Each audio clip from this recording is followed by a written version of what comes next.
नील गगन में अधर हो, शोभित निज में लीन।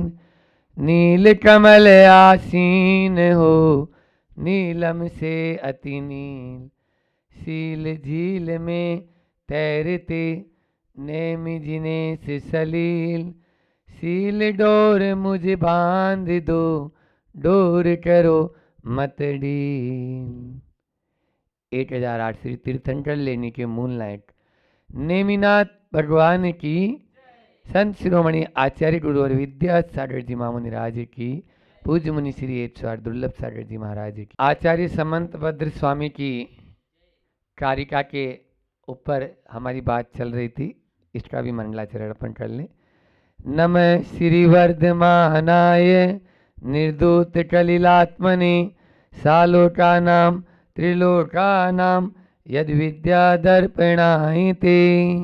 आचार्य समंत भद्र स्वामी की, आचार्य समंत भद्र स्वामी की कारिका के माध्यम से हमने विगत दिनों में एक बात की थी, जो अभी नितिन भाई भी बोल रहे थे कि किस प्रकार से श्रावक का जो कर्तव्य है वो जब तक नहीं जान पाएगा तब तक वह अपने पापों को धो नहीं सकता है। पापों को धोने के लिए जैसे आप लोग साबुन, सोडा या वॉशिंग मशीन की ज़रूरत होती है, आपके यहाँ तो खुद चलकर वॉशिंग मशीन आई है, गुरु स्वयं चल के आए हैं, खाली आपको उसमें अपने कपड़े भर डालना है, आपके कपड़े बिल्कुल साफ हो जाएंगे। ऐसा तो ऐसा ही आचार्य समंत भद्र स्वामी की अभी बीच में रविवार और शनिवार आने से थोड़ा सा हमने सब्जेक्ट बदल के उन लोगों के हिसाब से, क्योंकि बाहर के बहुत सारे लोग आए और उस हिसाब से हमने दे दिया।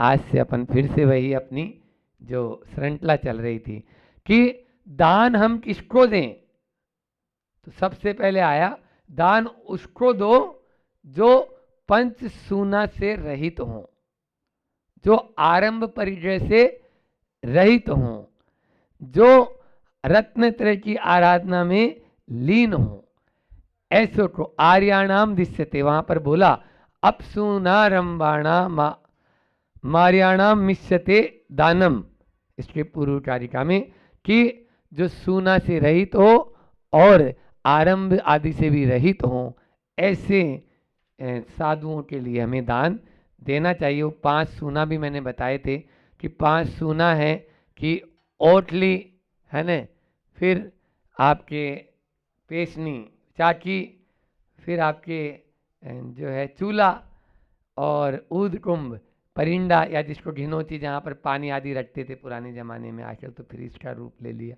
और एक बुआरी या झाड़ू आदि जो पोंछा आदि करते हो आप लोग। तो ये 5 सूना ये साधु नहीं करेंगे, क्योंकि इसमें पाप की क्रिया होती है। अभी आएगा इसमें कि आप लोग कैसे यानी अपने दान को यानी आप अपने कैसे उस पाप को धो सकते हैं। तो ये सब आरंभ और पाप की क्रिया है। तो यहाँ पर आचार्य भगवान आगे कह रहे हैं, ग्रह कर्मणापि निचितम कर्म विमाष्टि खलु ग्रह विमुक्तानाम अतिथीनाम प्रति पूजा रुधिर मलम धावते वारी। वारी यानी जल, वारी यानी जल। जैसे पानी रक्त की धार को धो देता है, वैसे ही अतिथि नाम प्रति पूजा, अतिथियों की प्रति पूजा, उनकी सेवा शुश्रूषा, उनकी वैयावृत्ति, उनको आहार दान आदि देकर जो उनकी सेवा शुश्रूषा की जाती है, उसके माध्यम से ग्रह कर्मणापि निचितम कर्म विमाष्टि खलु ग्रह विमुक्ता नाम, वह गृहस्थ अपने किए गए पापों से विमुक्ति को प्राप्त हो जाता है। इतनी सुंदर यहाँ कारिका है, क्योंकि जब गृहस्थ अपने गृहस्थोचित काम को करता है तो ये 5 सूना तो होना जरूरी है। आप देखो सुबह से उठोगे तो नहाओगे धोएंगे, है ना, आप रोटी बनाएंगे तो चूल्हा जलाएंगे, आप मान लीजिए पानी लाने के लिए पानी खींचेंगे या छोटा भी लगाना है। तो मेरा ये कहना है किस प्रकार से आप पापों से बच सकते हैं, देखो एक ही क्रिया है, सुन रहे हो, सुना देना तुम ले जाके, एक ही क्रिया है, रोज रोटी बनाते हो 5 ml में, लेकिन उद्देश्य क्या है, हम भोजन करेंगे, परिवार भोजन करेगा। यदि आपका उद्देश्य ये हो गया कि नहीं, हम भोजन बनाकर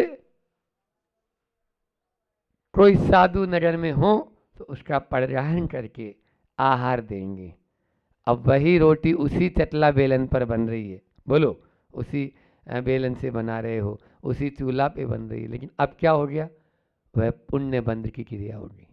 अभी पाप की क्रिया थी, अब पुण्य बंध की क्रिया। एक ही क्रिया में पाप भी होता है और एक ही क्रिया में, बोलो, वही बाथरूम है, वही पानी नाली में जाएगा, उसी नल से आप नहाएंगे, लेकिन उद्देश्य ये हो गया, नहीं मुझे तीर्थंकर लेनी, चल के आज अभिषेक करना है भगवान का। अब आप वही 2 बाल्टी या 1 बाल्टी पानी से नहा रहे हो, लेकिन वो पानी अब आपके लिए पुण्य बन का कारण हो गया। बोलो, अलग से कुछ नहीं करना है, उद्देश्य परिवर्तित होते ही आपके भाव में, आपके परिणामों में, आपके कर्म बंध में पूर्ण रूप से परिवर्तन हो जाता है। ये आचार्यों ने यहाँ पर कहा है। झाड़ू आदि लगाते हो, पोंछा लगाते हो, आप चूल्हा जलाते हो, सुबह से शाम तक देखो पूरा इसी में ही, क्योंकि आरंभ के बिना आपका काम चल सकता है क्या, नहीं चल सकता है। आप साधु का भी यदि परिग्रहण करके आहार देना चाहते हो तो पहले आपको आरंभ तो करना ही होगा। तो यहाँ पर आचार्य समंत भद्र स्वामी ने इस कारिका में कहा कि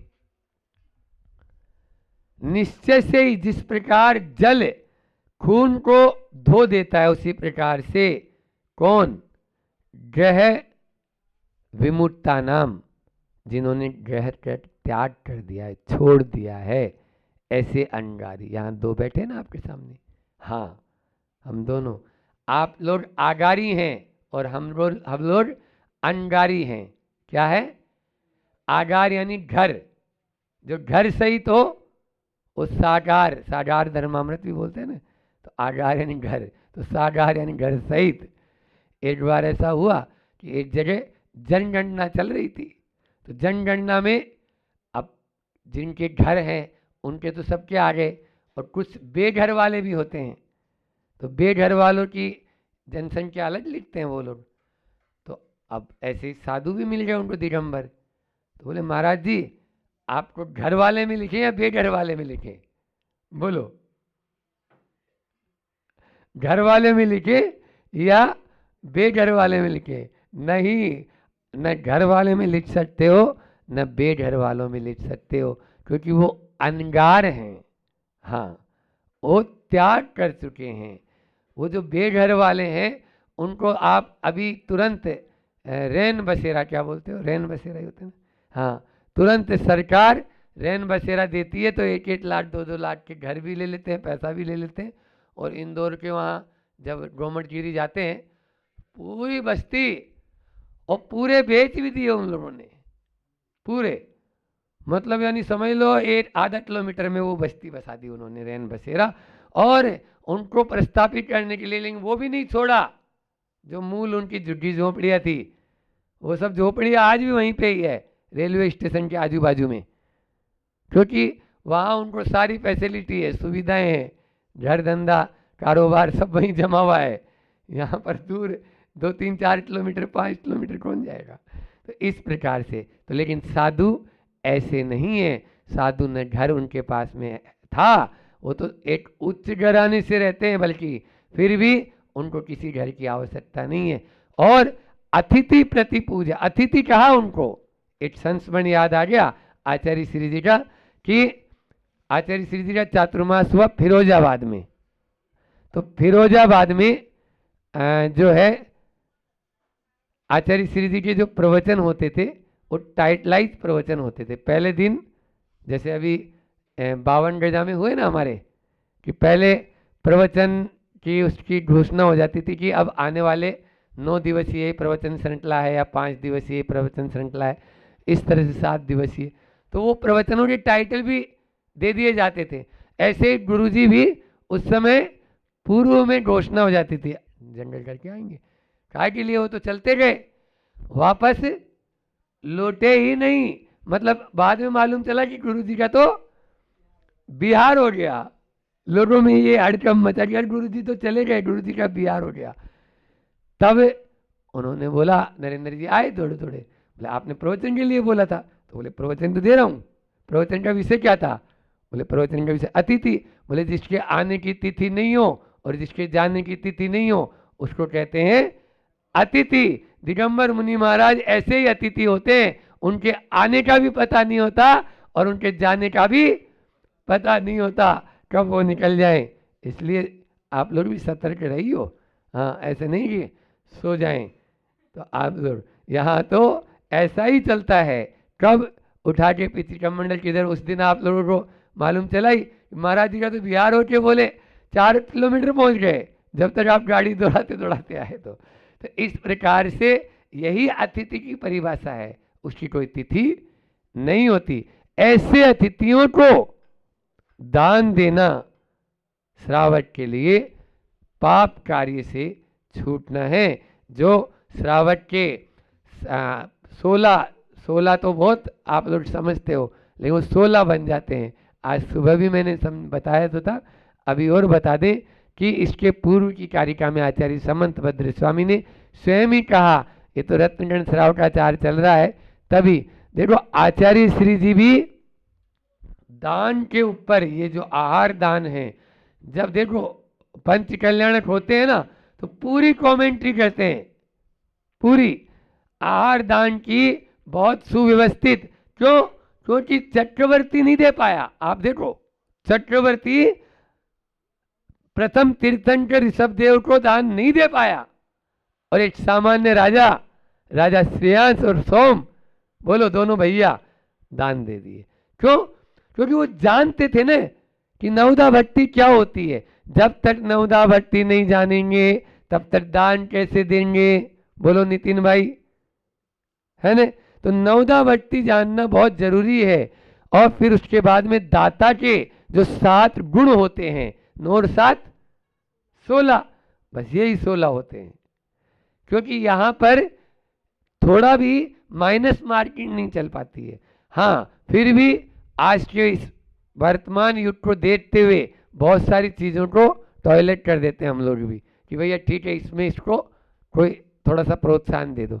लेकिन जहाँ बिल्कुल ही गड़बड़ हो जाता है वहाँ पर फिर थोड़ा सा उसको देखा जाता है। तो दाता के 7 गुण होते हैं और नवदा भक्ति। तो नवदा भक्ति में क्या क्या बताया था? बोलो फिर से रिपीट कर लो जल्दी से।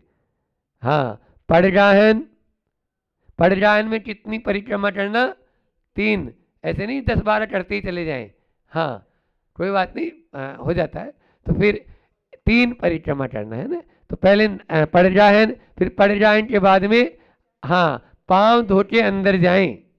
ये नवदा भक्ति में नहीं है, लेकिन अब आप बाहर खड़े हो तो वहाँ पर अपन मान लीजिए अपने पाँव में शुद्धि हुई, इधर उधर गए भी तो पाँव धोकर ही मुनि महाराज जी भी और आप लोग भी तो अंदर प्रवेश करते हैं।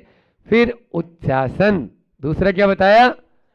उच्चासन, ठीक है ना? ये सबको बोलना चाहिए चौके में, हम तो बुलवाते हैं। ऐसा नहीं कि एक आदमी ने बोल दिया और महाराज जी बैठ जाएं, सबको बोले, क्योंकि वो सबका अपना अपना प्रश्न है और उसका नंबर लेना है। तो सब बोले, एक के भी बोलने पे बैठ सकते हैं, लेकिन नहीं, सब बोलेंगे तो सबको उसका नंबर आपको मिलेगा। क्योंकि 90 नंबर के पेपर में 10 नंबर तो है आपको उसका मिलेगा ना, एक का। तो इस प्रकार से पड़गाहन, उच्चासन, फिर पाद प्रक्षालन, ठीक है ना? पाद प्रक्षालन, फिर पाद प्रक्षालन में भी अब क्या होता है, गिलास से पाँव धोते हैं। एक हमारे महाराज जी अब नहीं रहे, नितलंग सागर जी की बात बहुत अच्छी लगती है मुझको।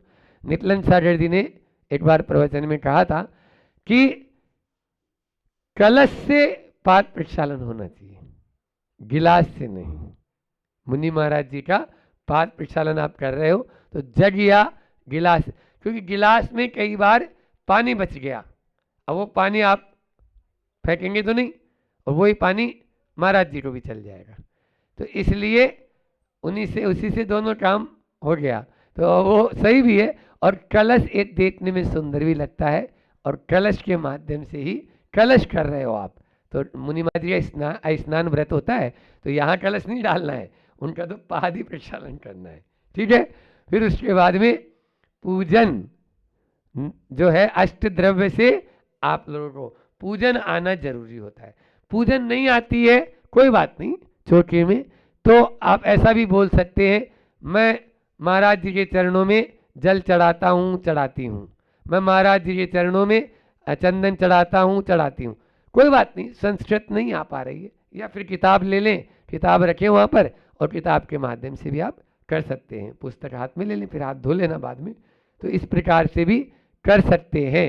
और फिर उसके बाद में पूजन, पूजन के बाद में आपके मन शुद्धि, वचन शुद्धि, काय शुद्धि, आहार जल शुद्ध है, और नमोस्तु, ये ठीक है ना।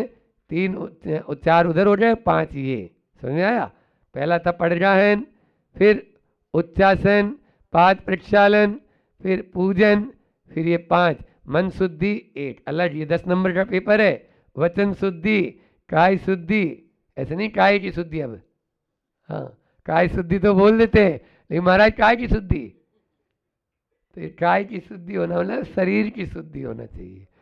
फिर उसके बाद में काय शुद्धि के बाद में आहार जल शुद्ध है, इसका भी विवेक होना चाहिए। और नमोस्तु, नमोस्तु नहीं बोल पाते, नमोस्तु भी बोलना चाहिए, तभी हमारे दाता के पूरे जो ये अपने नवदावर्ती में जो 9 पुण्य जो बताया है 9 कोटि से, तो वह है नवदावर्ती पूर्वक यहाँ पर आहार दान कहलाता है। उसके बाद में दाता के 60 गुण की चर्चा भी उस दिन हमने संक्षेप में की थी, आज फिर से एक बार और बता देता हूँ कि सबसे पहले श्रद्धा होना जरूरी है, विश्वास होना जरूरी है। देखो कोई भी दवाई असर कब करती है, बोलो, असर तब करती है जब आपका विश्वास हो। यदि विश्वास ही नहीं है तो आप इतनी दवाई खा लो, कोई नहीं। तो गुरु के ऊपर विश्वास होना बहुत जरूरी है, तभी आप जो सुबह से मेहनत कर कर अपना इतना जो व्यवस्थित कार्य करते हैं, उसके लिए वैयावर्ती कहा, ही पूरा वैयावर्ती कहो, अतिथि संविवाद कहो, या दान, इसका बहुत बड़ा महत्व है। आचार्य जो है इसमें आता है, ग्रंथ का नाम बोलो, कि आहार दान नहीं है, साधु की अंजलि में 1 ग्रास आपने दिया, ये रत्न तरह का दान है, रत्न तरह का दान है। इसलिए आपको दाता के इन 60 गुणों को भी अंगीकार, तो श्रद्धा होना जरूरी है। फिर आस्था होती है, तो हमें चोटा आदि लगाते हो आप तो सौभाग्य जैसा लगता है, अहोभाव जैसा लगता है, और तभी पंचाश्चर्य होते हैं। हाँ, नहीं तो परिणामों में संश्लेष बना हो रहा थे, अब कहाँ से ये भी एक और इस प्रकार से, तो वो आपको कष्ट लगेगा। इसलिए ये भी व्यवस्था, उत्तर प्रदेश साइड में जाओ तो उधर बोलते हमारा चोटा 2 दिन खुलेगा, जैसे कोई शटर है कि वो दुकान खुलेगी उसकी 2 दिन, बोलो। तो ये बुंदेलखंड में ऐसे संस्कार नहीं, और इस तरफ में भी धीरे धीरे साधुओं का आवागमन होता है, तभी होगा। तो 2 दिन 3 दिन की तो बात ही नहीं ना, आप रोज प्रतिदिन भोजन करते हैं तो साधु के लिए भी उसी में। लेकिन आजकल कुएं से पानी लाना, हाथ या मान लीजिए मर्यादा का आटा पीसना, मसाला आदि, ये सब व्यवस्थाएं आपको करनी होती है। लेकिन आपके मन में ये हो कि नहीं, ये मैं अपने लिए कर रहा हूं, अपने लिए कर रहा हूं, तब आपको इसको बोलते हैं संतुष्टि। दूसरा क्या है, तुष्टि, संतोष होना बहुत जरूरी है। संतोष नहीं होगा, संतुष्टि नहीं होगी तो भी काम नहीं होगा। आप भोजन तो बना रहे हैं, लेकिन भोजन बनाने के साथ में मान लीजिए फिर आप 10 बजे तक मेहनत किए और बाजू वाले के चौके में चले गए महाराज जी, अब आएगा गुस्सा, अरे हमने सुबह से बताओ मेहनत की थी। तो ये नहीं, आपके मन में ये संतोष होना चाहिए, जैसे ये मनावर वाली बैठी हुई है ना, हाँ, कि बस महाराज जी का आहार हो, कहीं पर भी हो। हमने देखा इनको वहाँ 52 गजा में भी बहुत दिन उन्होंने लगाया छोटा, कि महाराज जी का आहार हो, कहीं पर भी हो, लेकिन निर्विघ्न हो, बस अच्छे से हो, हम वहाँ जाकर अपनी व्यवस्था दे देंगे। इसी प्रकार का भाव होना चाहिए जिस किसी में भी हो। लेकिन 2 दिन भी नहीं होता तो फिर मन में विकल्प जैसा आता है वो नहीं आना चाहिए। इस प्रकार से बाहर बाहर या उसे ही क्रिया नहीं होनी चाहिए। अपन शुरू कितने बजे किए थे? चलो, तो इस प्रकार फिर पहला है जो है आपका श्रद्धा, दूसरा तुष्टि, तीसरा भक्ति। भक्ति होना जरूरी है, संतोष हो गया तभी भक्ति होगी। आपको भक्ति भी संतुष्टि होने के परी, जिसके प्रति भक्ति होती है, गुणानुराग या गुणों के प्रति। अभी आया ना इसमें कि जिन्होंने ग्रह का त्याग कर दिया है, कठिन कठिन कठोर कठोर तपस्या कर रहे हैं, उनके प्रति सहज ही आपका भाव होता है, नहीं नहीं चलो हमें उनको आहार दान देना है, वो अतिथि हैं, इस प्रकार से। फिर उसके बाद में भक्ति के बाद में विज्ञान। विज्ञान कौन सा? वो साइंस वाला। बोलो, बोले वो तो महाराज जी हम पढ़े हुए ही हैं। ये साइंस वाली जो है उसमें केमिस्ट्री वाली, फिजिक्स वाली, ये विज्ञान नहीं चलेगी आपकी। हाँ, बायोलॉजी वाली। यहाँ पर तो विज्ञान चलेगा कि आपका जैसे नवदा भट्टी और दाता के जो गुण बता रहे हैं वो आपको याद है या नहीं है, मुझे किस प्रकार से क्या देना है, ये सब विज्ञान में आता है कि कौन सी चीज़ पहले चलाना है, कौन सी चीज़ बाद में चलाना है। समझ में आ रहा है? अब मान लीजिए पहले जो उपवास था और एक महाराज जी को शुरू से ही उनको अच्छे, गर्मी का मौसम था तो आम का अमरस बनाया था, तो अमरस चलाना शुरू कर दिया। अब वो यथालब्ध वाले महाराज थे, अब वो भी क्या करते, अंजलि कर दी सामने, बस आम का अमरस ही अमरस चलता गया। उसके बाद में क्या हालत होगी आप ही समझ जाएंगे कि पानी की एक बूंद ली नहीं अभी, अब क्या करें। तो ये आपको विवेक होना। कई बार होता है चौके में पानी शुरू में नहीं दे रहा, आचार्य श्री तो यहाँ तक बोलते हैं, हमको कई बार बोले हम लोगों को कि पानी के लिए इशारा कर देना, क्योंकि वो भाप लटला के भेज देगा मेरे भरोसे, और बाद में तुम यहाँ आके तुम लोट पलोट करोगे मेरे पास में। उसने तो बाटी बना ली और खिला दी, पानी नहीं पिलाएगा। महाराज जी पानी पीने के लिए आए हो क्या आप तो अच्छे से भाप लगा के जाओ। तो भैया अब कल सुबह तक क्या होगा, बोलो, हो जाएगी उसकी, तो वो गड़बड़ हो जाएगा। इसलिए अंजलि बंद कर लो या फिर पानी का इशारा कर दो, तब तो वो काम सही हो जाएगा। तो ये विज्ञान, कौन से मौसम में क्या देना है, किस मौसम में क्या नहीं देना है, ठंडा गर्म आदि का, तो ये भी विज्ञान का ही, विवेक का ही होता है। फिर अलुप्तता, अलोभ होना चाहिए हमारे अंदर में, लोभ भाव नहीं होना चाहिए। और जैसे मैं तो कहता हूँ कि लोभ का सर्वस्व त्याग देते हैं हम तो चौके में, हर चीज अच्छे से अच्छी और बढ़िया से बढ़िया और सब कुछ देने के लिए तैयार होता है चौके में। आप देखो उस समय आहार दान के समय दाता की ऐसी भावना होती है, बस मेरे पास में जो है वो सब, और इसी परिणामों के आधार या इसी विशुद्धि के आधार पर देवता लोग भी धरती पर आकर पंचाश्चर्य करते हैं और अहोदानम अहोदानम अहोदानम के दिव्य देशना, दिव्य उद्घोष वे ले करते हैं, तभी होता है। और फिर उसके बाद में क्षमा, छठवां गुण क्या है, क्षमा भी होना चाहिए। मान लीजिए थोड़ा सा ही कुछ हुआ नहीं और बम विस्फोट हो जाए तो सारा का सारा गड़बड़ हो जाएगा। चौके में क्षमा भाव रखना है, ऐसा नहीं कि अब बस वहाँ पर भी हम भी गुस्सा हो जाए, सामने वाला भी गुस्सा हो जाए और एक दूसरे से तो तुरंत अंतराय हो जाएगा। ऐसे में ऐसा कभी नहीं। और अंतिम है सत्य, कहीं कहीं इसको सत्व भी बोला है ना, जिसको शक्ति बोलते हैं, हमें शक्ति शब्द ज़्यादा आता है। आज जब आपने बोला था ना सुबह, तो सत्य भी मतलब झूठ नहीं, जो भी कार्य हो रहा है वहाँ पर उसके बारे में उसको सब मालूम है। मुनि महाराज जी का यदि मान लीजिए शक्कर का त्याग है तो शक्कर नहीं देना है, अब उसको यदि मिला के दे रहा है या घुमा के दे रहा है तो गड़बड़ हो जाएगा। बादाम का त्याग है तो पीस पीस के डाल दिया दूध में तो गड़बड़ हो जाएगा। तो ऐसा, तो वो ड्राई फ्रूट्स वगैरह नहीं लेना है। तो इस तरह से तो ये सत्य है। और सत्व यानी शक्ति के अनुसार होना चाहिए, ऐसा नहीं कि अपनी शक्ति है नहीं, अब दिखावे के चक्कर में होता है, मारवाड़ियों में ज़्यादा होता है कि बस ये भी करेंगे वो भी करेंगे, इससे लाएंगे उससे लाएंगे, और फिर महाराज जी आए नहीं तो थोबड़ा सुझा लेंगे, चेहरा सुझा लेंगे तो गड़बड़ हो जाएगा। वो नहीं, अपना ये सत्व जो है वह भी होना जरूरी है, शक्ति के अनुसार ही करे। इस प्रकार से अतिथि के बारे में, और अतिथि नाम प्रति पूजा, रुधिरमलम धावते वारी, जैसे वस्त्र आदि को धोते हैं तो आप लोग तो घाट पर जाते हैं, मैंने भी बताया वॉशिंग मशीन, लेकिन आपके यहाँ तो चला के खुद आए हैं साधु, तो आप उसमें बस केवल मात्र इतना ही है कि आपको कुछ नहीं करना है, बस उनके प्रति पूजा करना है, उनके प्रति समर्पित हो जाना है। इसी में ही कल्याण है, तभी अपना उद्धार हो सकता है, उद्धार हो सभी का।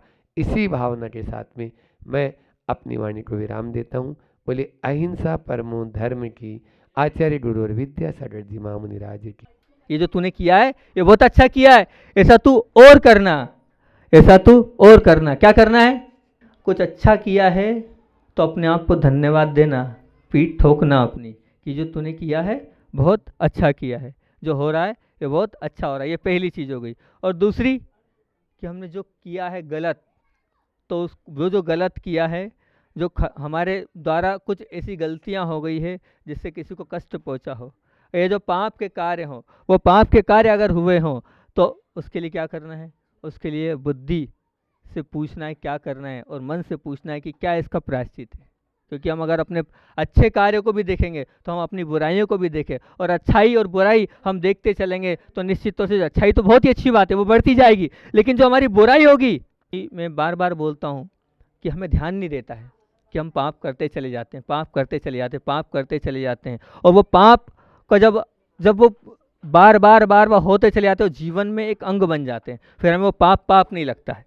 लेकिन अगर हम पाप का चिंतन कर लेंगे और पाप को देख लेंगे ये पाप है, तो अपने आप उससे दूर होंगे। और पाप के साथ एक बात ध्यान रखना, जो आपने गलत किया है अगर उससे बचना है तो इसका क्या दुष्परिणाम है इसका चिंतन करना।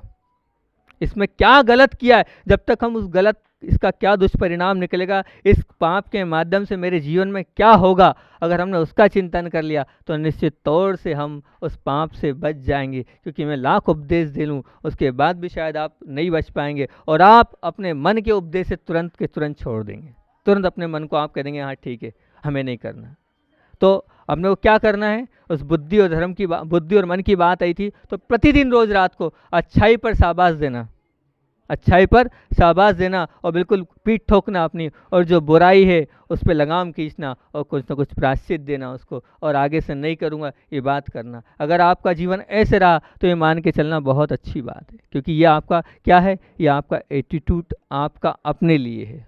ये एटीट्यूड ऐसा है कि इस एटीट्यूड के कारण आप देखो, वो युद्ध हुआ था, अभी दुर्योधन की बात करी तो दुर्योधन की पत्नी भानुमति थी, भानुमति ने युद्ध के समय बात करी, बताओ इन हजारों लाखों लोगों की मृत्यु हुई, क्या मिला?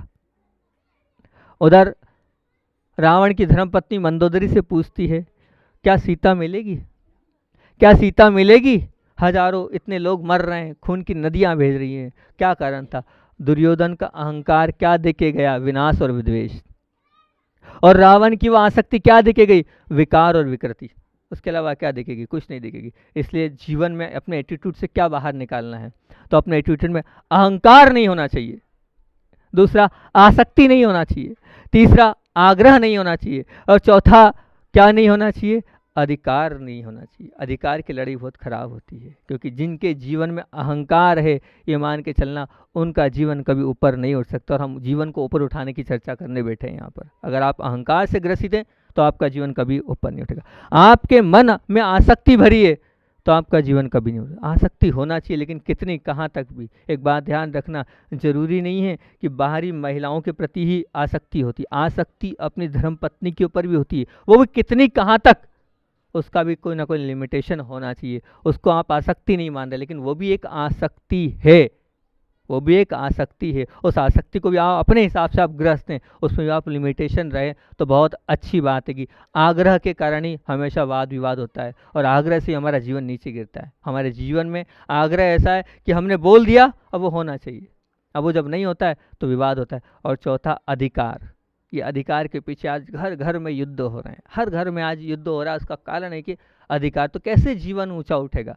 जीवन को ऊंचा उठाने की बात कर रहे हैं, तो अधिकार की लड़ाई में लगेंगे तो नहीं। मैं तो ये कहता हूँ कि जो अधिकार के आकार में उलझ जाता है, जो अधिकार के आकार में उलझ जाता है, उसका जीवन अंधकारमय हो जाता है, उसका जीवन अंधकारमय हो जाता है। अगर आप अपने जीवन को वास्तविकता में ऊंचा उठाना चाहते हो तो ना अहंकार रखो, ना आसक्ति रखो, ना आग्रह रखो और ना ही अधिकार रखो।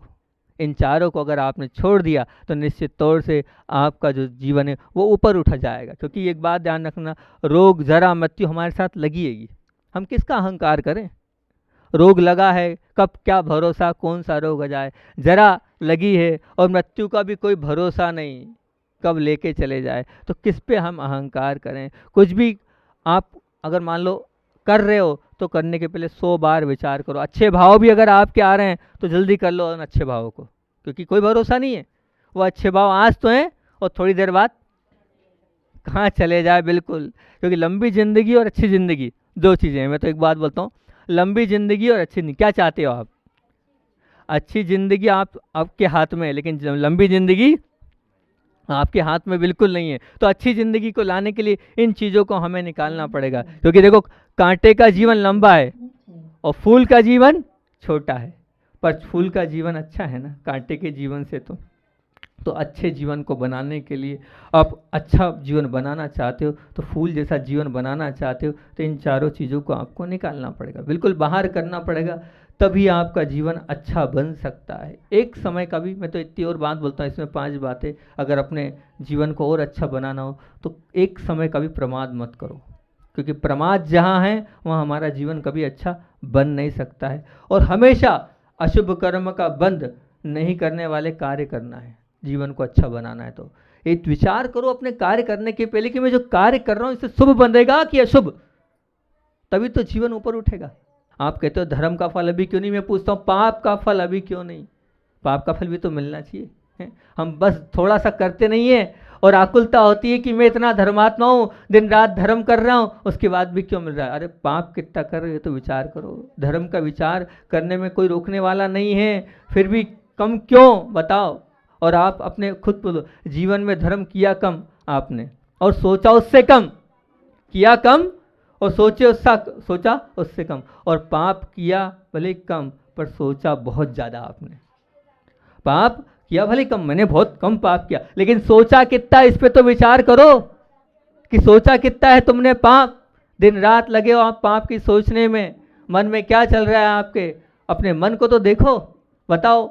आपको 15 साल पहले की वो कोई ने गाली दी होगी तो वो याद है, लेकिन मैंने अभी 10 दिन पहले कौन सा प्रवचन दिया वो याद नहीं। मेमोरी तो वही है, 15 साल पहले की गाली याद है, पर आप 10 दिन पहले का वो प्रवचन याद नहीं है। तो इसका मतलब क्या है? कहाँ जा रहे हो आप बताओ? और यहाँ प्रवचन सुनते रहे हो आप। मैं प्रश्न पूछता हूँ, प्रवचन काय के लिए? मनोरंजन के लिए, मनोमंथन के लिए कि मनोमंजन के लिए? मनोरंजन के लिए अगर आपके प्रवचन होंगे तो बहुत अच्छी बात है। मनोरंजन के लिए प्रवचन मत सुनना भैया, मनोरंजन का अगर सुन रहे हो तो बिल्कुल नहीं। तो ध्यान रखना, कोई भरोसा नहीं है इस संसार का, कब हम चले जाएं। एक बहुत अच्छी बात याद आ गई, समय तो एक महिला थी, अंतिम समय गिन रही थी। तो उस महिला को अंतिम समय गिन रही थी, और जब उससे पूछा गया क्या तुम्हारी इच्छा है, जीने की इच्छा है?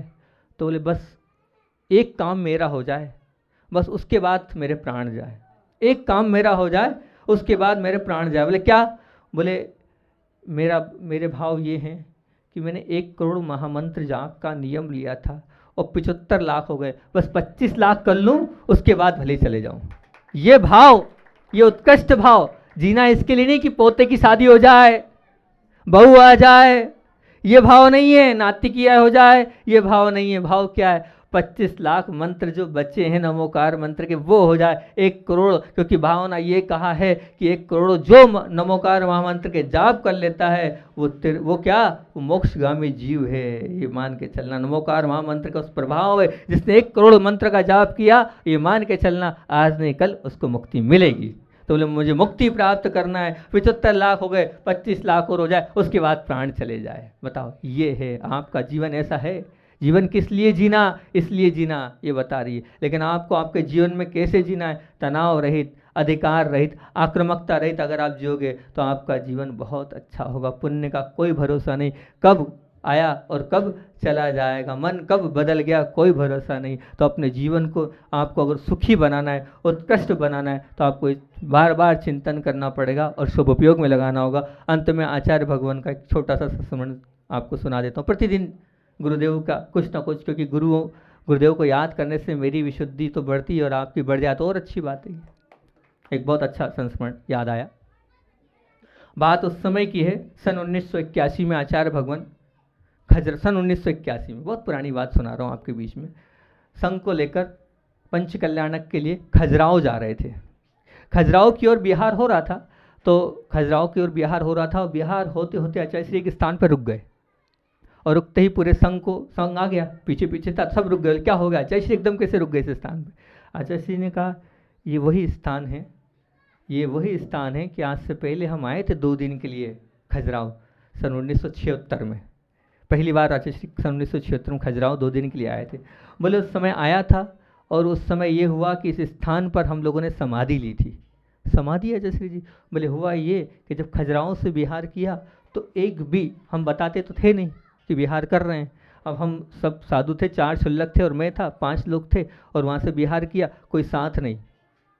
हमने सोचा थोड़ा कोई बताने वाला नहीं, हम चलते गए चलते गए चलते गए, रात का अंधेरा वहाँ हुआ और वहाँ होते ही हमने देखा क्या करना है, ये तो जंगल है। बोले हाँ जैसे पूरा जंगल है। बोले इस जंगल में अब इससे आगे उजाला है नहीं, तो हम लोग यहीं पर रात्रि में इस स्थान को चयन करके यहाँ, फिर हमने निर्णय ये लिया कि ये जंगल है और जंगल में पशु का भी ऐसा तो है, तो अपन एक काम करते हैं, सुबह तक के लिए सभी लोग प्रतिमा योग धारण करके ध्यान में बैठ जाते हैं, अगर रहे तो बहुत अच्छी बात है, नहीं तो सुबह तक के लिए अपना सब चीज़ों का त्याग और सुबह तक के लिए सबको ध्यान में बैठना है। बोले ऐसा विचार करके हम इसी स्थान पर समाधि लेकर बैठ गए थे। अब वो आचार्य ने सुनाया और आगे बढ़े तो जो नए दूसरे साधु थे, हालांकि सुधासागर जी महाराज जी इसको सुनाते हैं, ऐसा सुना है हमने तो दूसरे से सुना है, ये दूसरी जगह पढ़ा है हमने, ये सुना है कि उन्होंने सुनाया है इसको।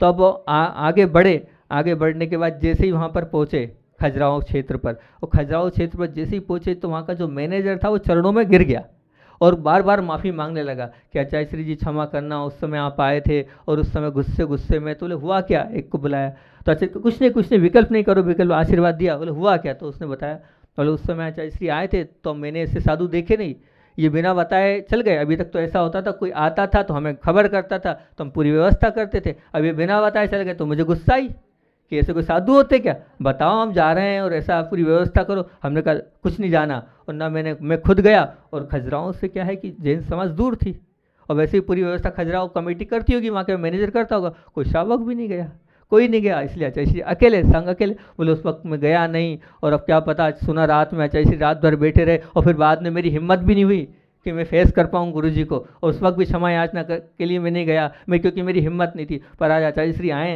इसलिए मैंने आज क्षमा याचना गुरुदेव से कर ली। ऐसे हमारे गुरुदेव थे उत्कृष्ट चर्या वाले कि वो जंगल में भी मंगल कर देते थे और अपने जीवन को उत्कृष्ट बनाने वाले। बोलिए आचार्य भगवान विद्यासागर जी महामुनि राज।